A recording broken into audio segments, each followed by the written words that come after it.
You to tell me what it looks like to you. Looks like a stalemate. The military strategy of taking U.S. Air assets out of NATO, I think, was a big mistake. We have a unique capability. We've got AC-130s, the A-10s, that can do a lot of damage to the Libyan forces supporting Gaddafi. When you take these off the battlefield, you know, we wanted a no-fly zone for the Libyan aircraft, not ours. So it is leading to a military stalemate. I'm glad the Predator drones are going to be used. But here's what I think is going to happen. Right now, there's just not enough momentum by the rebels, even if they're better armed, to break through to Tripoli. There's not deep support for Gaddafi. So my recommendation to NATO and the administration is to cut the head of the snake off. Go to Tripoli, start bombing Gaddafi's inner circle, their compounds, their military headquarters in Tripoli. The way to get Gaddafi to leave is have his inner circle break and turn on him, and that's going to take a sustained effort through an air campaign. I think the focus should now be to cut the head of the snake off. That's the quickest way to end this. Joining me now from Cairo, Republican Senator John McCain of Arizona, fresh back from Benghazi, Libya. Senator, one of the things you called for was for the U.S. to recognize the transitional government that is now headquartered in Benghazi, a rebel-held city. How certain can you be that that transitional government actually is in sync with some of the fighters in Misrata or some of the fighters in the mountains? Is it representative of all of those who are fighting to free Libya from Gaddafi? I believe they are, Candy. One of the members, the chairman, was a former justice minister who stood up to Gaddafi, and they have great respect for him. Another, the finance minister, is a economics professor from the University of Washington, and we also, another fellow that's in the council was in Gaddafi's prison for 31 years. I think they represent, there's a number of women, civil society activists and others who are in this council, and I believe that they represent the legitimate aspirations of the Libyan people.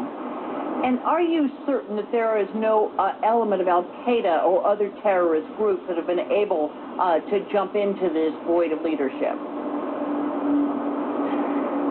Candy, I think that it's possible that that could happen, but right now these people are united in their hatred of Gaddafi. They're united the same reason that people in Tunisia, Egypt, Syria, and other countries are, that they want freedom. It wasn't al-Qaeda that sparked this uprising. It was the desire for freedom and democracy. Now, if you have a stalemate, I think it's very possible that al-Qaeda could come in and take advantage of a stalemated situation. But right now, it's not al-Qaeda that motivated this, and it's not al-Qaeda that's running it. If Muammar Gaddafi is so broadly hated across Libya, why does his army still fight for him, and why have we seen so few fractures in his inner circle? As you know, we've seen a few fractures, obviously, that I don't have to recount for you, but he is paying mercenaries very large amounts of money.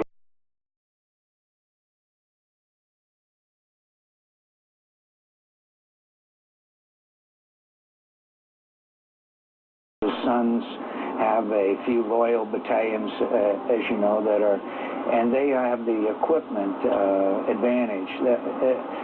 They are the rebels, or the liberation forces, as I like to call them, are badly outgunned in armor, in equipment, in training.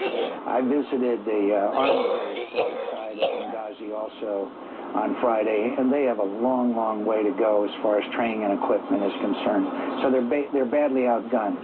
I believe with the appropriate use of air power, which is not the case now, even though I'm glad the Predator is now in the fight, that we could, and adequate training and equipping of the liberation forces, that they can bring this to a successful conclusion. Let me begin where we ended with both your colleagues, which is with Libya. And let me first talk about the Predator drones that President Obama has introduced into this battle over Libya at any rate. Do you have any reservations at all about the use of these weapons? I do not. I mean, we're in the fight, and the political goal is to get Gaddafi out and to help the freedom fighters achieve their own independence for Libya. You know, you can't get into a fight with one foot. You got to get into it, and therefore I think the use of our Predator drones, which have extraordinary capabilities, was the right thing to do, and I thank President Obama's Commander-in-Chief for authorizing that to happen. And are we still in it with one foot, as both Senator McCain and Senator Graham believe? Well, yeah, it's probably a foot and a half.